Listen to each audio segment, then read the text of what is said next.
మీ business ఏదైనా మీ ఊర్లో promotion చేయాలంటే అది సుమన్ టీవీతోనే సాధ్యం. ఇప్పుడే సంప్రదించండి. సో ఆంధ్రప్రదేశ్ తెలుగుదేశం పార్టీ అధ్యక్షులుగా పల్లా శ్రీనివాస్ గారు ఈ రోజు ప్రమాణ స్వీకారం చేపట్టారు. సో ఈ ప్రమాణ స్వీకారానికి పెద్ద సంఖ్యలో తెలుగుదేశం కార్యకర్తలు, అభిమానులు, అదేవిధంగా ఎమ్మెల్యేలు, మంత్రులు కూడా ఆయనకి ప్రమాణ స్వీకారానికి స్వాగతం చెప్తూ కంగ్రాచులేషన్ చెప్పడానికి పెద్ద సంఖ్యలో తెలుగుదేశం పార్టీ సెంట్రల్ ఆఫీస్ మంగళగిరిలోని తెలుగుదేశం పార్టీ సెంట్రల్ ఆఫీస్కి అయితే తెలుగు తమ్ములందరూ కూడా భారీ సంఖ్యలో విచ్చేశారు. అదేవిధంగా అంగరంగ వైభవంగా పల్లా శ్రీనివాస్ గారి యొక్క ప్రమాణ స్వీకార మహోత్సవం అయితే జరిగింది. సో ఈ కార్యక్రమంలో ప్రత్యేక ఆకర్షణగా నారా లోకేష్ గారు వచ్చిన ప్రతి ఒక్కరికి కూడాను ఎంతో ఆత్మీయంగా పలకరిస్తూ వారితో సెల్ఫీలు దిగే ప్రయత్నం అయితే చేస్తున్నారు. అంటే వచ్చిన పెద్ద సంఖ్యలో ఉన్న తెలుగు తమ్ముళ్ళు, తెలుగు అభిమానులు, కార్యకర్తలు అందరికీ కూడా ఆప్యాయతగా పలకరించి ఈ రోజు పల్లా శ్రీనివాస్ గారి అధ్యక్ష పదవి ప్రమాణ స్వీకారం అయితే చాలా బాగా జరిగిందని చెప్పొచ్చు. ఈ కార్యక్రమానికి పెద్ద సంఖ్యలో అధిక సంఖ్యలో రాష్ట్రంలోని నలుమూల నుంచి కూడాను తెలుగుదేశం కార్యకర్తలు, అభిమానులు అందరూ కూడాను ఈ రోజు మంగళగిరిలోని సెంట్రల్ ఆఫీస్ కి అయితే విచ్చేయడం జరిగింది.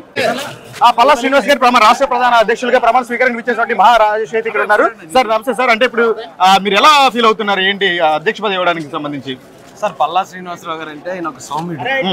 ఆయన వల్ల ఇప్పటి వరకు ఎవరికి ఏ హాని జరిగి తలపెట్టే వ్యక్తి కాదు. అవకాశం ఉంటే ఎవరికైనా సాయం చేసే వ్యక్తి. అలాంటి ఒక వ్యక్తిని, ఒక సామాన్యమైన వ్యక్తిని 40 సంవత్సరాలు దాటి ఉన్న చరిత్ర కలిగిన పార్టీకి ఆయన అధ్యక్షుడిగా నియమించడం అనేది మా అధినేత నారా చంద్రబాబు నాయుడు గారి గొప్పతనం. ఫస్ట్ ఒకసారి అందరూ చంద్రబాబు నాయుడు గారికి జై చెప్పండి. చంద్రబాబు నాయుడు గారి నాయకత్వం, చంద్రబాబు నాయుడు గారి నాయకత్వం, లోకేష్ గారి నాయకత్వం, పల్లా శ్రీనివాస్ గారి నాయకత్వం.